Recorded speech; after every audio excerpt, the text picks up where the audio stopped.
अब इससे जुड़ा हुआ दूसरा प्रश्न जो सामान्यतः भारत में ही पूछा जाता है, और वो प्रश्न है, अगर ये धर्मांतरण करते हैं तो आपको क्या आपत्ति है? क्योंकि भारत का संविधान article 25, everyone has right to practise, preach and propagate his own religion, आप कैसे मना कर सकते हैं? वो अर्ध सत्य बोलते हैं, हाफ ट्रुथ। भारत का कोई भी संवैधानिक अधिकार एब्सोल्यूट नहीं है, कुछ कंडीशंस है। इस आर्टिकल 25 का जो बाद वाला हिस्सा है वो मेरे मिशनरी मित्र जानबूझकर सामने नहीं लाते और उनका सपोर्ट करने वाले लोग उसको छिपाते। कुछ दिन पूर्व एक बहुत बड़े चैनल, उसके एक बहुत बड़े एंकर ने मेरे से इसी विषय पर कुछ बातें की और उन्होंने भी आर्टिकल 25 का जिक्र किया। मैंने कहा, mister, you are speaking half truth. बाकी का हिस्सा क्या है? और बाकी का हिस्सा है subject to public order, morality and है। तुम्हारी धर्मांत प्रोपोगेशन के काम से, अपनी पूजा के कारण से समाज की शांति नहीं खत्म होनी चाहिए, अव्यवस्था नहीं फैलनी चाहिए, लोगों की मोरालिटी खराब नहीं होनी चाहिए। ये सब बातें उसके अंदर हैं, कंडीशंस हैं। और इस अधिकार को और ज्यादा डिफाइन किया है Stanislaus case, Stanislaus versus state of Odisha. यह केस सुप्रीम कोर्ट में गया था 76 में, और उस केस के अंदर जो जजमेंट दिया गया वो बड़ा महत्वपूर्ण है। Right to propagate does not mean right to convert. धर्मांतरण का मुझे अपना मत, अपनी स्वतंत्रता है, मैं अपनी मर्जी का मत चुन सकता हूं, लेकिन दूसरे को बाध्य नहीं कर सकता। धर्मांतरण कर सकता हूं, मुझे कोई करा नहीं सकता। और करने के लिए भी कई ऐसे हमारे केसेस हैं जो स्पष्ट करते हैं conversion by fraud, conversion by allurement and conversion by force. ये सब इलीगल है। धोखे, लालच और बल प्रयोग से धर्मांतरण अगर किया जाता है तो ये गलत है। और मैं आज पूरे दावे के साथ कहता हूं जो महात्मा गांधी ने कहा था, Indian Christians are rice Christians. मुट्ठी भर जाता, 99% ईसाई वो हैं जिनके पूर्वज हिंदू थे। मैं आज दावे के साथ कहता हूं, वो बनवासी जो जंगल में रहने वाले थे, वो मेरे शेड्यूल कास्ट भाई जो दलित बस्तियों के अंदर रहने वाले थे, या मेरे गांव के लोग जो अनपढ़ थे, वो बाइबल को समझकर चर्च में गए हों और ईसाई बने हों, ऐसा एक भी उदाहरण नहीं है। ये मैंने चैलेंज पिछले 20 सालों से ले रहा हूं, एक भी नहीं। धोखा दिया गया है। इस तरह के उदाहरण सामने आते हैं। नियोगी कमीशन ने भी वर्णन किया है। स्कूल की बस ले जा रहे हैं, रास्ते में बस खराब हो गई, ड्राइवर को इशारा है, सबको कहा जाएगा अपने अपने भगवान को याद करो। भगवान के हाथ में तो चाबी नहीं, कोई राम जी चालू करो, कोई शंकर जी चालू करो, अपने अपने भगवान को याद करेंगे। अरे अब मैं तुम्हें नया भगवान बताता हूं, वो पादरी कहता है, कहो जीसस, बस शुरू करो। ड्राइवर को संकेत है, चाबी घूमती है, बस चालू, जीसस की जय, सबका धर्मांतरण। ऐसे सैकड़ों प्रकार हैं जो छोटे बच्चों से लेकर बड़ों को, ये चंगाई सभा धोखा नहीं तो क्या है? पुजारी मंत्र फेंकेगा, कोई पानी डालेगा, ठीक हो जाएंगे लोग।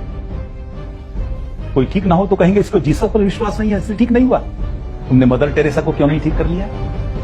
जो पिछला पादरी था कि उसको तो पार्किंसन था, उसको क्यों नहीं ठीक कर लिया? पिछले पोप को करोड़ों डॉलर इनके इलाज पर खर्च हुए हैं। या तो उनको जीसस पर विश्वास नहीं था, या वो पूरी दुनिया को धोखा देते हैं चंगाई सभा के नाम पर। तो इसलिए हम देखते हैं कि इन सब कारणों से ही ये धर्मांतरण जो है वो उचित नहीं है।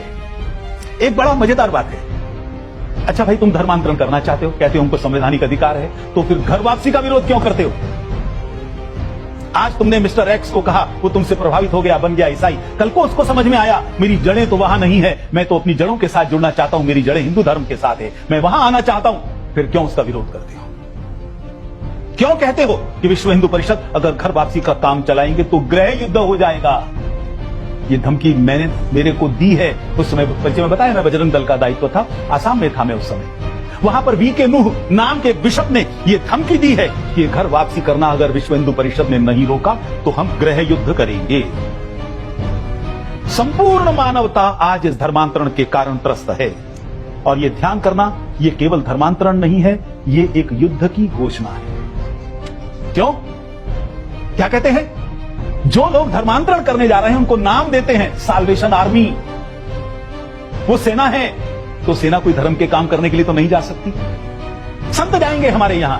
अभी स्वामी निश्चलानंद जी की चर्चा हो रही थी, यहां हमारी एक बहन आई हुई है, रुचि, शांति के प्रति है, एकदम निश्चल है, जैसा नाम है वैसा ही स्वभाव है। और अभी बात चल रही थी कि अगर वो किसी को डांट लगाते तो वो बहुत खुशकिस्मत है, जिसको प्यार करते हैं वो उसी को डांट लगाते हैं। वो कहीं पर धर्मांतरण के लिए नहीं जाते, केवल प्यार और शांति का संदेश लेकर जाते हैं। सेना की जरूरत नहीं पड़ती है उनको। क्रूसेडर्स की भर्ती करते हैं। जरा देखिए, ये लिखा हुआ है, उनका भर्ती करने का एक पत्रक है, crusaders alert, Jesus is speaking, God has given you the burden for crusades. Crusades का मतलब धर्म युद्ध, सीधे सीधे युद्ध की घोषणा। और किस तरह का लिटरेचर छापते हैं, हेट लिटरेचर, कितना भयंकर है वो। और उस हेट लिटरेचर का मैं एक छोटा सा उदाहरण आपके सामने दूंगा, और वो उदाहरण है ये पोस्टर, जो हैदराबाद में एक मिशनरी ने छापा है। पुराना है लेकिन आज भी उतना ही महत्वपूर्ण है। इन्होंने आज तक माफी नहीं मांगी है। नीचे एक ब्राह्मण पुजारी, किसके चरणों में? जीसस के चरणों में। यही कल्याण का मार्ग है। क्या यह पुजारी का, हिंदू धर्म का अपमान नहीं है? ऐसे और न जाने किस प्रकार के लिटरेचर ये लोग छापते हैं, और उनके कारण से वर्ग संघर्ष होता है। अगर कहीं अकाल पड़ जाए, बाढ़ आ जाए, क्या शब्द प्रयोग करते हैं आप लोगों को जानकर आश्चर्य होगा। It is the opportunity to harvest the crops of soul. आत्माओं की फसल काटने का यह मौका दिया है तुमको जीसस ने। सेवा नहीं करना है, बाइबल का प्रचार करना है, उनको ईसाई बनने के लिए प्रेरित करना है। यही कहते हैं हमारी सबसे बड़ी सेवा है। और इसीलिए पोप भारत की धरती पर आकर दिवाली के दिन चुनौती देते हैं। ध्यान करना, ये कौन सा धर्म है? पहली सहस्त्राब्दी, पहला 1000 ईयर्स, पहली सहस्त्राब्दी में यूरोप पर विजय प्राप्त की, इन्वर्टेड कॉमर्स। दूसरी सहस्त्राब्दी में अफ्रीका, व तीसरी सहस्त्राब्दी में एशिया पर विजय प्राप्त करेंगे। मैं समझता हूं ये मानवता के विरुद्ध सबसे बड़ा अपराध है, सबसे बड़े युद्ध की घोषणा है। ये वर्ग संघर्ष भी निर्माण करते हैं, और केवल वर्ग संघर्ष निर्माण नहीं करते, अगर इनके धर्मांतरण में कोई बाधा डालता है, उनको मरवाने में भी संकोच नहीं करते। मैं केवल 2 उदाहरण आपके सामने दूंगा। त्रिपुरा के शांतिकाली जी महाराज धर्मांतरण में बाधा डाले। उड़ीसा के स्वामी लक्ष्मणानंद जी महाराज, मैं कुछ दिन पहले उनके आश्रम के वार्षिकोत्सव में गया। वो खून के निशान किस तरह से भागे हैं, किस तरीके से वो भागे, मौत से डरकर नहीं थे। काम बहुत बाकी है बच्चों को पढ़ाने का। छोटे छोटे मासूम बच्चों के सामने उनका अंग अंग काट कर किस तरीके से अलग किया गया। ये काम करने वाले हत्यारे हो सकते हैं, कोई धार्मिक नहीं। और लक्ष्य किस तरह का रखते हैं? जोशुआ 2000, मिशन मैंडेट 2000, कुछ और भी चीजें हैं। एक सुंदर राजन नाम के इनके हैं, उसने भी कुछ बोला। चर्च का विस्तार कैसे करेंगे? पहले हर पिन कोड पर एक चर्च बनाएंगे, स्टेप बाय स्टेप। उसके बाद हर गांव में बनाएंगे। उसके बाद इतनी दूरी पर बनाएंगे कि एक चर्च की घंटी की आवाज दूसरे चर्च में सुनाई दे। जरा कल्पना कीजिए किस तरह की चीजें ये लोग कर रहे हैं। इसलिए जितने भी विश्व के मनीषी हैं, चिंतक हैं, वो सब इस धर्मांतरण के विषय पर चिंतित हैं। हमने कभी नहीं रोका किसी भी ईसाई को चर्च में जाने से।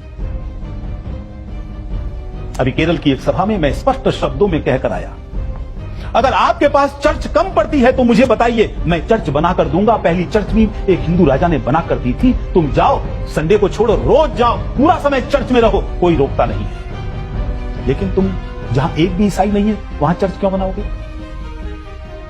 क्या मुझे वेटिकन सिटी में हनुमान मंदिर बनाने की अनुमति दोगे? अरे वहां हिंदू रहता ही नहीं तो मैं क्यों बनाऊंगा?